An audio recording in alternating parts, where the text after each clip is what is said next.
Hey, what's up everyone? So Apple just dropped the newest version of iOS and get this. It's not iOS 19, but it's iOS 26. Totally unexpected. They unveiled it at WWDC yesterday. For you who doesn't know why, Apple wanted to have one naming system for all its software. So no more getting confused, trying to remember if you're on the latest macOS, Vision OS, or watchOS. It's all just 26 now. Simple. Now, I have the iPhone 13 Pro right now, and I just installed iOS 26 Developer Beta. Now, for review purposes, like how iOS 26 actually in iPhone 13 Pro, and this iPhone does not support Apple Intelligence, so no new features like more smarter visual intelligence. But other than that, iOS 26 on this iPhone is pretty same on iPhone like 15 Pro or 16 series. We're talking about the biggest design change since way back with iOS 7. Apple's calling it liquid glass, and they're saying this is going to be the look for the next decade of iOS. Basically, everything looks super sleek and, well, glassy. It reflects and refracts stuff around it, which really makes your content pop. So many things are almost see-through now. The controls, menus, even the app icons and widgets, it's everywhere. So of course I had to get my hands on it. I just finished installing the iOS 26 Developer Beta on my iPhone 13 Pro, and I really wanted to share my first impressions with you all. In this video, I'm not gonna do a super deep dive into every single little change. I just want to walk you through some of the big things you'll notice in the apps and areas you use every day. Alright, without any further ado, let's get started. Okay, so first up obviously is the new liquid glass style. Let me show you what I mean. Check out the new lock screen. You can see how the time widget is adjustable now and has that awesome glassy look. And oh, this is so cool. There's a new spatial scene option for your photo wallpapers. It gives them this incredible 3D effect with a sense of movement. For me, it just looks so beautiful and modern. Alright, let's head over to the home screen. Look at this. Apple has made some major changes to the app icons, and honestly, I'm a huge fan. It feels so different from iOS 18. The really cool thing about liquid glass is how it's supposed to change based on what you're doing. It's designed to act like real glass. So the colors kind of adapt to your wallpaper and whether you're in light or dark mode. And because it's all happening in real time, when you move your phone, you can actually see the light glinting off the buttons and sliders. It's a small detail, but it just feels so premium. You'll seriously see this liquid glass look all over the place in iOS 26 in all of Apple's own apps. Your notifications, the lock screen, control center, the home screen, everywhere. And they're giving developers the tools to use it in their apps too. So everything should feel super unified and cohesive.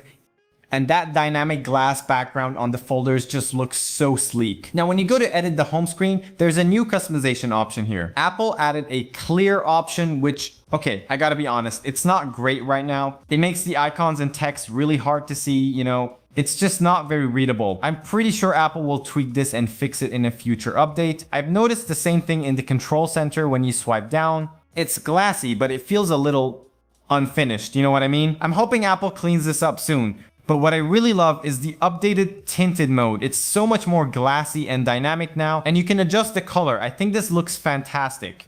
Next up, the camera app. Apple gave it a big overhaul. You can see the icon is new, and when we open it up, whoa, they've really streamlined the layout. It's basically just photo and video toggles now, and all the other options are tucked away in these little menus that you can tap to expand. You can also swipe to get to more specific photo and video modes. They also updated the Photos app. They brought back the separate tabs for library and collections, which a lot of people will be happy about.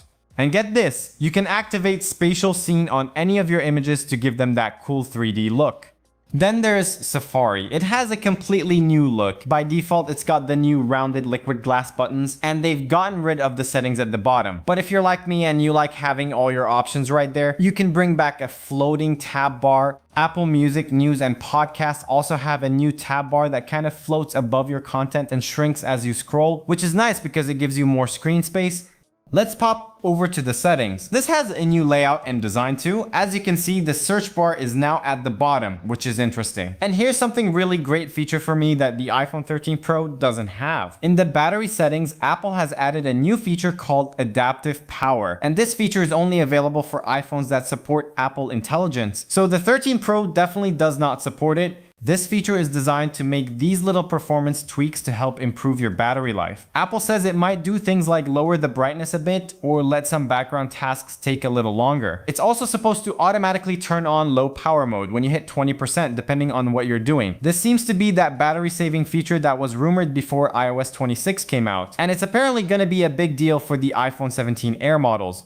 Along with the new design, Apple is also expanding its Apple Intelligence features.